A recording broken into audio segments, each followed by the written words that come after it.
El problema no fue que saliera de casa a las 6 de la mañana. El problema fue que no fui yo. Era un martes cualquiera. Yo había dormido en el sofá porque Carmen me dijo que estaba muy cansada y que necesitaba espacio. No era raro últimamente. A las 6:03 escuché la puerta principal cerrarse suavemente. No el portazo típico que da ella cuando sale con prisa, no. Este fue, cuidadoso. Como si quien saliera no quisiera despertar a nadie. Desde el sofá, apenas abrí los ojos. Por la ventana que da a la calle vi a un hombre subirse a un coche gris y arrancar sin encender las luces. Eso sí fue raro. A esa hora, todos los vecinos están dormidos.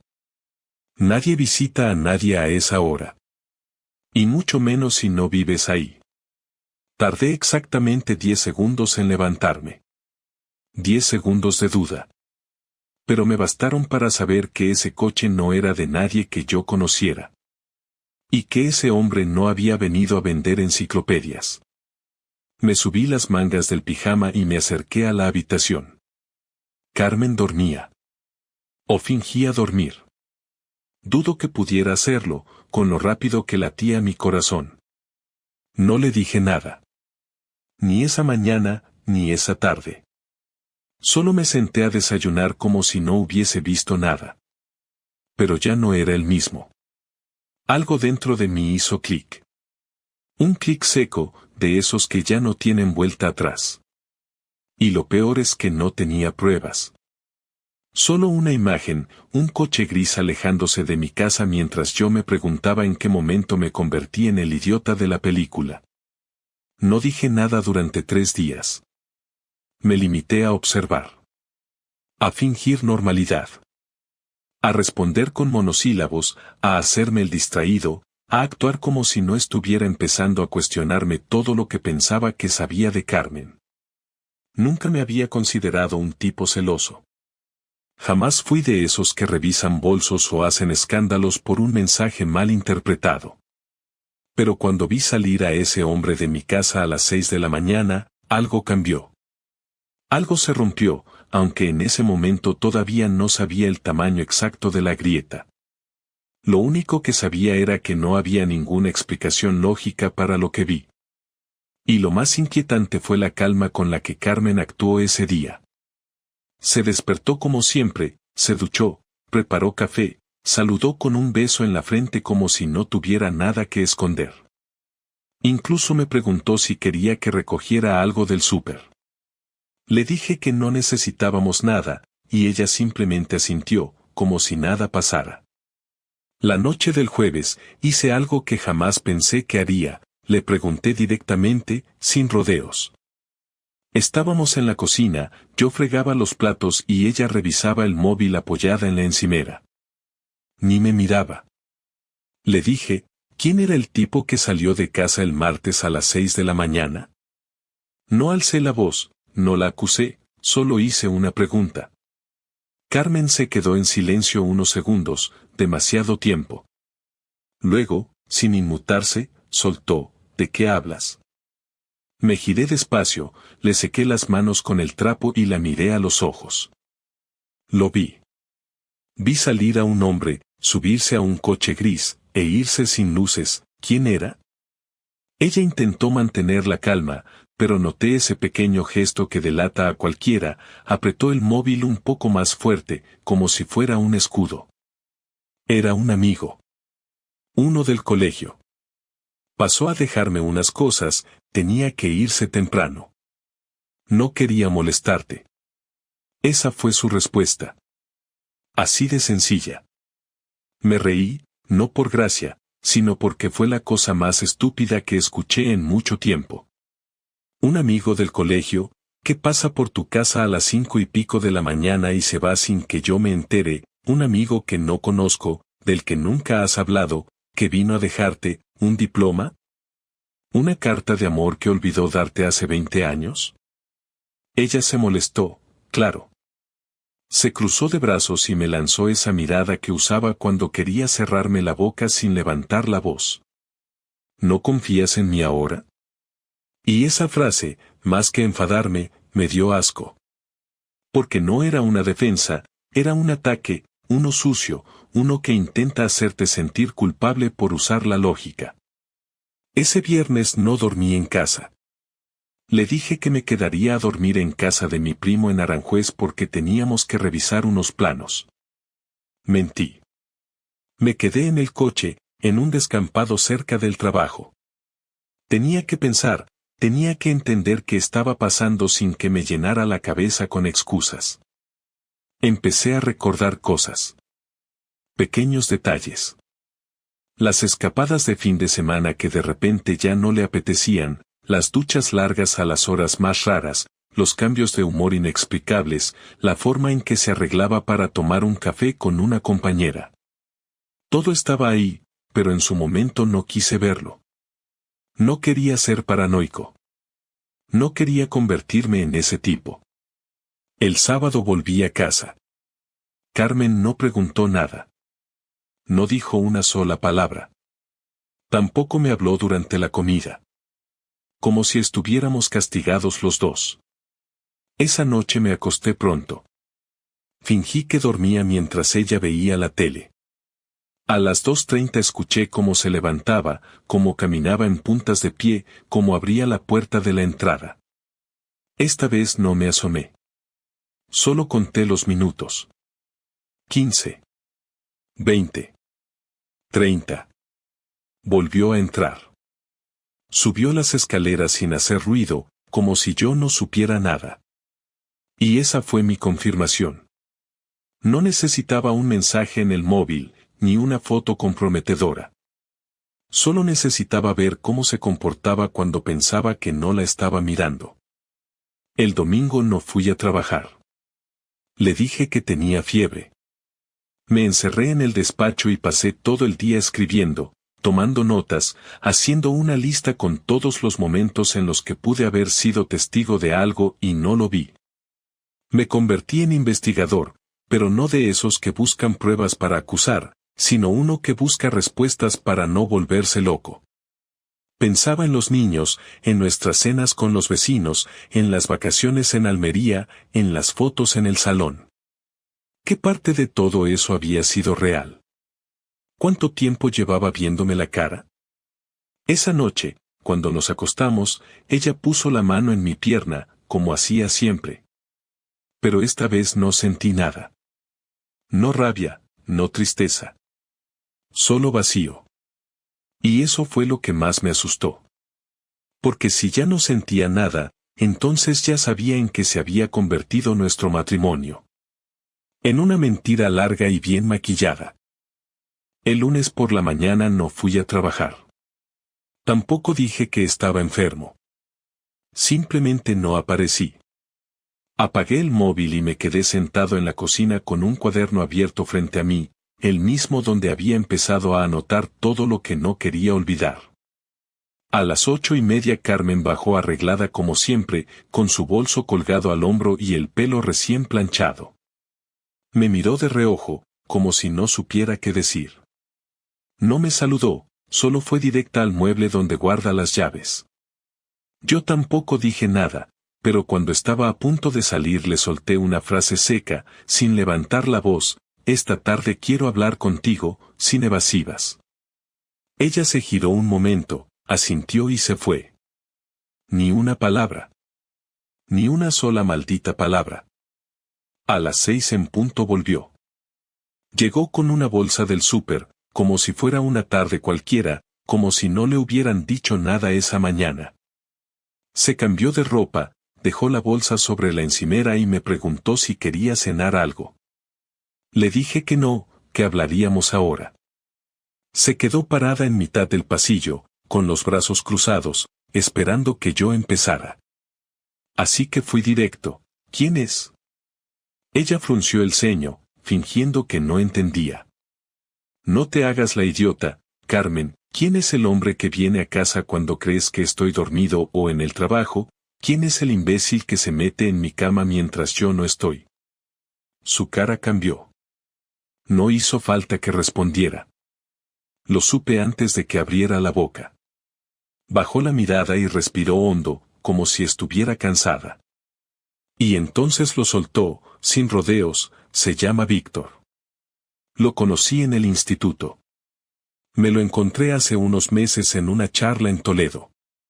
Hablaba como si estuviera leyendo un informe médico, sin emoción. Nos tomamos un café. Me dijo que siempre le gusté. Empezamos a vernos, al principio solo para hablar, y luego, ya sabes cómo siguen esas historias. No grité. No rompí nada. No le pegué al mueble ni tiré su bolso al suelo. Solo la miré, y lo único que sentí fue una mezcla de decepción y una rabia tranquila, de esa que no explota pero que no se va nunca. ¿Te metiste en la cama con él aquí?, le pregunté. Carmen no respondió de inmediato. Solo se encogió de hombros, como si admitirlo ya no tuviera importancia. Una vez. Fue solo una vez. No volvió a pasar. Me reí, sin ganas.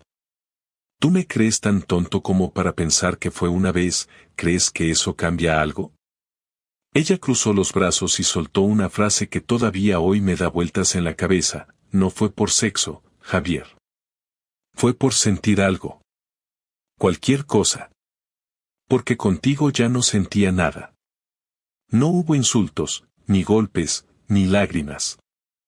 Solo eso, su confesión y mi silencio. La dejé hablando sola y subí a la habitación. Me senté en la cama, esa misma cama donde habíamos dormido juntos durante años, donde habíamos tenido conversaciones absurdas a medianoche, donde nuestros hijos se colaban cuando tenían pesadillas. Me quité los zapatos y me tumbé mirando al techo. Escuché cómo bajaba la escalera, cómo abría la nevera, cómo sacaba una cerveza. Y entonces supe que no se iba a disculpar, que no se iba a arrastrar, que no iba a hacer nada por arreglarlo. Para ella, todo estaba dicho. Y lo peor es que lo aceptaba con una serenidad que me resultaba insoportable. No dormí esa noche. Me quedé sentado en el sofá del salón, en silencio, mientras ella subía y se metía en la cama como si nada. Estaba claro que ya no le importaba esconderlo. Esa parte del juego había terminado. A la mañana siguiente me fui a casa de Marcos, mi amigo de toda la vida. Le dije que necesitaba unos días. No hizo preguntas. Me ofreció una cerveza y me dejó estar en silencio. Él sabía que si me había largado de mi casa, no era por un capricho. Le conté lo básico, sin muchos detalles. Su cara cambió, claro. No porque no lo imaginara, sino porque lo confirmé. Me preguntó si pensaba echarla, si iba a pedir el divorcio. Le dije que aún no lo sabía, que primero necesitaba entender qué sentía, porque lo único que tenía claro era que ya no era la misma persona que hace una semana. Durante esos días en casa de Marcos, me llamaron varias veces del trabajo, también mi hermana, incluso mi madre. A todos les dije que estaba bien, que necesitaba tiempo. A Carmen no le respondí ni un mensaje. Me envió 3. El primero era un ¿estás bien? El segundo decía cuando quieras hablar, estoy aquí. El tercero era solo un lo siento, sin más. No le respondí ninguno. No porque quisiera castigarla, sino porque no sabía qué decirle sin sonar como un hombre destruido. Y yo no quería que me viera así. Una noche, mientras cenábamos en el salón de Marcos, él me soltó una frase que no se me ha ido desde entonces: lo peor de una traición no es lo que hacen, es cómo te obligan a dudar de todo lo que viviste. Y tenía razón. Porque yo ya no sabía si alguna vez me quiso, si alguna vez nuestra vida fue real, si los domingos de Bermud, las vacaciones en la costa, los cumpleaños de los niños, todo eso fue de verdad o solo parte de una rutina que ella estaba esperando abandonar. Quedé con ella 2 días después. Le dije que quería una última conversación antes de tomar decisiones. Me citó en una cafetería del centro. Llegó puntual, vestida como siempre, como si todo fuera una reunión más. Se sentó frente a mí y dijo: gracias por venir. Cuando me senté frente a ella en aquella cafetería, me di cuenta de que ya no sentía nervios ni ansiedad, solo una necesidad urgente de dejar todo claro. Carmen me miraba con esa expresión neutra que usaba cuando quería parecer tranquila, pero sus dedos jugaban con la cucharilla del café sin parar. Ella abrió la boca primero, dijo que sabía que no tenía excusa, que lo que había hecho estaba mal, pero que no lo planeó, que simplemente sucedió. Me limité a escuchar, sin interrumpirla. Usó frases típicas como que se sentía sola, que llevábamos años sin hablarnos como antes, que sentía que yo vivía en otro mundo. Cada palabra sonaba más como una justificación que como una disculpa real. En un momento intentó ponerme parte de la culpa, como si por no darme cuenta yo también fuera responsable. Estábamos desconectados, Javier, tú también lo sabes, tú también lo sentías, ¿o no? Le respondí sin levantar la voz, no intentes justificar lo que hiciste conmigo. No me fuiste infiel por lo que yo hice o dejé de hacer. Me fuiste infiel porque quisiste. Porque pudiste. Porque te dio la gana. Se quedó callada. Bajó la mirada un segundo y después volvió a intentar la estrategia de siempre, girar la conversación hacia el terreno emocional, ese en el que ella siempre supo moverse mejor. Me dijo que lo nuestro ya no era amor, que habíamos dejado de ser pareja hacía tiempo, que lo único que mantenía el matrimonio era la costumbre. No quería hacerte daño, Javier. Lo último que quería era verte así. Esa frase me sacó una risa amarga. Le pregunté si realmente pensaba que podía acostarse con otro y que yo no me enterara, o que si me enteraba, no me afectaría. Le pregunté si me veía como alguien tan débil que simplemente aceptaría cualquier cosa por mantener el equilibrio. No respondió. Se quedó mirando la taza como si allí estuviera la solución a todo.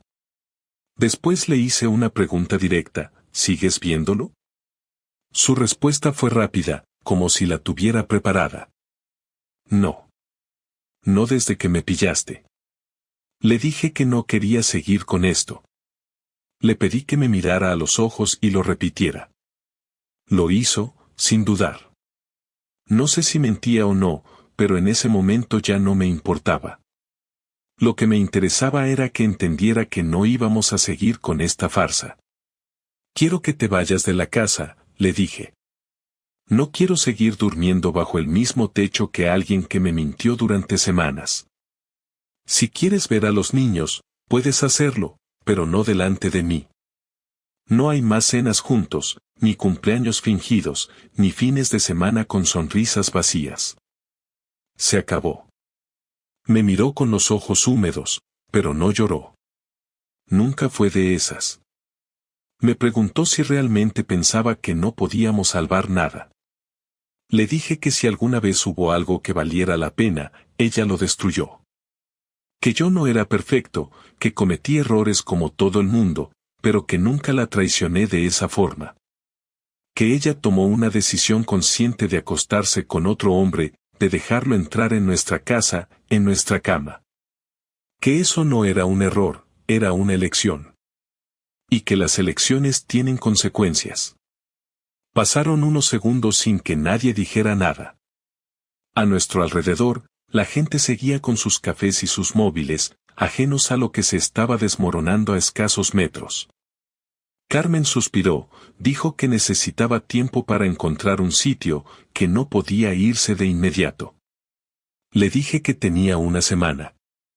Que no me importaba si se quedaba con sus padres, con una amiga o en un hotel, pero que después de 7 días, no quería verla más en mi casa. Apretó los labios, asintió y dijo que lo entendía. Antes de levantarnos, me dijo algo que me dejó en silencio unos segundos. Nunca pensé que fueras capaz de hablarme así. Siempre pensé que harías lo que fuera por no discutir. Le respondí sin pestañear, tú confundiste el respeto con debilidad, Carmen. Pero ya no soy el mismo que ignoraba tus mentiras por miedo a pelear. Nos levantamos sin tocarnos. Cada uno caminó en una dirección distinta, sin mirar atrás. Al llegar a casa, empecé a empacar sus cosas. No me interesaba si era precipitado. No lo hacía por rabia, lo hacía por dignidad. No quería pasar ni una noche más sintiéndome como un extraño en mi propia vida. Guardé su ropa, sus libros, sus productos del baño, todo lo que podía apartar sin destruir nada. Lo metí en cajas que dejé en el trastero. Cuando ella llegó esa noche, no preguntó. Lo vio todo en silencio. Me miró con resignación y subió las escaleras sin decir una sola palabra. Durante los días siguientes no hablamos más que lo mínimo indispensable. Ella hablaba con los niños a solas, yo hacía lo mismo. En el comedor ya no se escuchaban risas ni noticias, solo los ruidos de platos y cubiertos. Cada noche era más tensa que la anterior, como si viviéramos en una cuenta regresiva silenciosa. Yo no le pregunté si había vuelto a ver a Víctor. Tampoco me interesaba ya. Lo único que quería era que se largara, que dejara de ocupar el espacio que ella misma había vaciado. Porque si algo tenía claro, era que el daño ya estaba hecho, y yo no iba a cargar con él solo por mantener una imagen. El día que se fue no hubo escena, ni reproches, ni drama. Llenó su coche con las cajas del trastero, una maleta y una bolsa con lo que no quiso que tocara. Los niños estaban en el colegio y yo me quedé en la cocina, escuchando el sonido de la puerta abrirse, cerrarse y volver a abrirse. No bajé. No le ofrecí ayuda. No la observé desde la ventana. Esperé a oír el motor arrancar y entonces, recién entonces, me permití respirar. No fue un suspiro de alivio ni una descarga emocional. Fue simplemente el acto físico de llenar los pulmones y soltar el aire, como si durante todo ese tiempo hubiera estado aguantando sin darme cuenta. Esa noche, cuando cené solo por primera vez en años, pensé que me sentiría derrotado, pero lo que sentí fue algo más parecido al cansancio. Un cansancio que no tenía que ver con la traición, sino con el desgaste de haber sostenido una relación que ya estaba rota mucho antes de que otro se metiera en medio. Durante la semana siguiente, no hubo mensajes, ni llamadas, ni intentos de contacto. Carmen desapareció de mi vida con la misma discreción con la que había traído su infidelidad. No preguntó por mí, no intentó ver a los niños más allá de los horarios que acordamos, no mostró señales de arrepentimiento. Eso fue lo que más me tocó los cojones, la frialdad. Al menos si hubiera intentado hablarme, explicarme algo, buscar un último intento, podría haber creído que le dolía un poco lo que habíamos perdido, pero ni eso. Era como si ya hubiera hecho el duelo mucho antes que yo, como si solo le faltara empujar la puerta final y marcharse. Los niños, por su parte, aceptaron todo con una madurez que me sorprendió. Les expliqué lo necesario, sin adornos ni dramatismos, les dije que su madre y yo ya no íbamos a vivir juntos, que seguiríamos siendo sus padres, que nada de eso cambiaría para ellos. No preguntaron detalles. Intuían más de lo que decía, pero no exigieron explicaciones. A veces pienso que también lo sabían, o al menos lo sentían, que algo no iba bien. Una tarde, me llamó. Contesté. Me dijo que necesitaba recoger unas cosas del trastero, que si podía ir el sábado. Le dije que sí, pero que lo hiciera por la mañana, antes de que llegaran los niños. Me respondió con un vale seco y colgó. El sábado llegó puntual. Entró como una visita más, sin saludar siquiera, fue directa al trastero y sacó 2 cajas. Antes de irse, se detuvo un momento en la puerta. Me miró y dijo, pensé que podía manejarlo todo sin lastimarte, pero no supe cómo parar. Esa fue su frase. No pidió perdón, no me dijo que me quería, no dijo que lo lamentaba. Solo eso. Le respondí con una sola frase también, ya no tienes que preocuparte por mí. Cerró la puerta y se fue. Ese fue nuestro último intercambio sincero. Después de eso, pasé unos días intentando entender cómo se sobrevive a algo así. No me refiero a lo sentimental, sino a lo práctico. Cómo se reestructura una vida que giraba en torno a una rutina que ya no existe. Cómo se reorganizan los horarios, las comidas, los espacios. Cómo se duerme en una cama que ahora parece más grande y más ajena. Me encontré haciendo cosas que nunca hacía antes, como sentarme en el porche por las tardes sin hacer nada, simplemente mirando el cielo. Me quedaba más tiempo en la ducha, no por higiene sino porque no tenía prisa. Y por las noches, cuando los niños se dormían, me servía una copa, me sentaba en el sofá y repasaba mentalmente los últimos años, buscando el momento exacto en que todo empezó a joderse. Nunca lo encontré. Un día, sin pensarlo mucho, imprimí todas las fotos familiares que tenía en el ordenador. Las extendí sobre la mesa del salón, una al lado de la otra. Carmen sonreía en todas. Yo también. Los niños eran más pequeños. En una estábamos los 4 en la playa, en otra en Navidad, otra en el cumple de Leo, otra en la graduación de Nuria. Las miré durante horas. No con nostalgia, sino con curiosidad. Quería saber si en esas imágenes podía encontrar alguna pista, alguna señal de que ella ya estaba lejos emocionalmente. No la encontré. Quizá porque no existía. Quizá porque esas sonrisas eran reales en su momento y simplemente dejaron de serlo después. El lunes siguiente, la llamé. No porque quisiera volver, ni porque necesitara una respuesta. La llamé porque necesitaba cerrar todo de una vez. Le pedí que nos viéramos, solo para hablar, sin confrontaciones. Aceptó. Nos sentamos en un banco del parque donde solíamos llevar a los niños cuando eran pequeños. Empezó diciendo que sabía que lo que había hecho no tenía justificación. Le dije que no estaba ahí para escuchar excusas. Le pregunté si pensaba que algún día podríamos tener una conversación sin pensar en lo que pasó. Me dijo que no lo sabía, que quizá sí, quizá no. Le pregunté si sentía algo por él. Me dijo que ya no. Le pregunté si alguna vez pensó en dejarme antes de engañarme. Dijo que sí, muchas veces, pero que no supo cómo hacerlo sin provocar un terremoto. Le dije que iba a hablar con un abogado. No para pelear por nada, sino para dejar todo en orden. Custodia, casa, cuentas, todo. Ella asintió. Le dije que no quería una guerra. Que lo único que pedía era respeto por lo que tuvimos. Me miró, con los ojos vidriosos por primera vez, y dijo, no me imaginé que dolería tanto perderte así. No respondí. Me levanté, le dije adiós con un gesto y me fui caminando sin mirar atrás.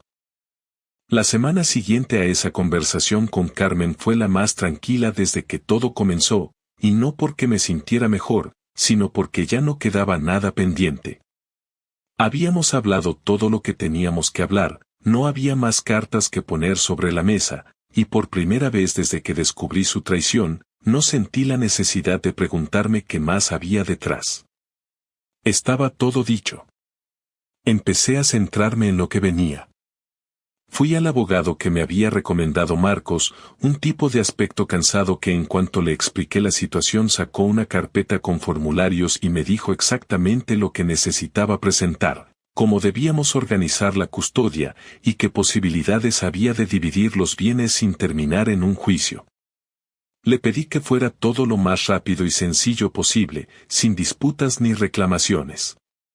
No quería ganar nada, no quería castigarla, solo quería cerrar el capítulo. Al salir de su despacho me senté un rato en el coche antes de arrancar. No sentí alivio ni satisfacción. Solo era otra tarea más tachada de la lista. Con los niños traté de mantener la rutina. Les preparé sus desayunos, los llevé al colegio, hice la compra, organicé sus actividades, todo igual que antes, solo que ahora había una calma incómoda en la casa. Empezaron a hacerme preguntas, no muchas, pero las suficientes como para darme cuenta de que estaban procesando la separación a su manera. Leo, el mayor, Me preguntó si su madre volvería a casa algún día. Le dije que no. Me miró sin entender del todo. Nuria, más reservada, no dijo nada, pero durante una cena se levantó de la mesa, se fue al baño y volvió con los ojos rojos. No le pregunté qué le pasaba. Solo le serví más sopa y seguimos como si nada. Cada uno llevaba el duelo a su forma. Un domingo por la tarde, mientras ordenaba la habitación de Leo, encontré una libreta en la que había escrito cosas sueltas. No leí todo, no quise invadir su privacidad, pero una frase me llamó la atención: papá ya no sonríe como antes. Cerré la libreta y me senté en la cama. Tenía razón. No recordaba la última vez que me reí de verdad. Había estado tan centrado en aguantar, en protegerlos, en sobrevivir a la traición, que me había olvidado de todo lo demás. Decidí que eso también tenía que cambiar. No iba a fingir que todo estaba bien, pero sí podía empezar a construir algo nuevo. No para demostrarle nada a Carmen, sino por mí y por ellos. Volví al gimnasio, aunque solo fuera para despejar la cabeza. Empecé a salir a correr por las mañanas, no mucho, lo justo para sentir que el día comenzaba distinto. Retomé contacto con algunos amigos que había dejado de ver por estar siempre disponible en casa. Acepté la invitación de una compañera del trabajo para ir a un cumpleaños. Fui, tomé una cerveza, hablé con gente, me reí un poco, y volví a casa sin culpa. Esa fue mi pequeña victoria. Me senté en el sofá, solo, con el televisor encendido sin volumen, y me permití cerrar los ojos un momento sin pensar en Carmen, sin repasar la traición, sin imaginar qué hacía ella ahora. Por primera vez, me importó poco. Un mes después, firmamos los papeles del divorcio. Fue rápido, sin incidentes. Nos encontramos en la notaría, cada uno con su abogado, y en menos de 30 minutos ya no éramos legalmente marido y mujer. Carmen me miró al final, cuando nos quedamos a solas en la puerta, y me dijo que esperaba que algún día pudiéramos llevarnos bien, por los niños. Le dije que eso no dependía solo de mí. No la abracé, no la besé en la mejilla, no hubo contacto físico de ningún tipo. Se giró y se fue. Y yo me subí al coche y conduje sin rumbo fijo por casi una hora. No lloré, no puse música, solo manejé. La verdadera paz llegó unas semanas después. Fue un martes cualquiera, al salir del supermercado. Me crucé con una madre del colegio, la saludé, charlamos un poco y ella mencionó que me veía más relajado últimamente. Me reí. No porque tuviera razón, sino porque me sorprendió que alguien lo notara. Esa noche, mientras acostaba a los niños, me detuve en la puerta del cuarto de Leo y lo vi dormido, abrazado a su peluche viejo. En ese instante entendí que, pese a todo, lo estábamos logrando. Que por mucho que la vida se hubiera ido a la mierda durante un tiempo, no todo estaba perdido. Aprendí que el amor no es garantía de nada, que la gente cambia sin avisar y que incluso quienes dicen quererte pueden pisotearte si creen que no vas a reaccionar. Aprendí que el dolor no te mata, pero sí te transforma. Me convertí en alguien más directo, más práctico, menos confiado. Y también descubrí que soy más fuerte de lo que pensaba. No por haber soportado la traición, sino por no haber dejado que me definiera. Carmen fue parte de mi vida, pero ya no lo es. No sé si se arrepiente, no sé si algún día querrá volver a hablar conmigo de forma amistosa. No me interesa. Lo único que me importa ahora es mirar hacia adelante, sin arrastrar el pasado. No busco venganza, no quiero que le vaya mal. Solo quiero vivir tranquilo. Y si un día vuelvo a enamorarme, será con la cabeza clara y el corazón atento. No para repetir la historia, sino para escribir una nueva, desde cero, sin fantasmas, sin silencios, y sobre todo, sin personas que se escapan a las 6 de la mañana pensando que no las vas a ver.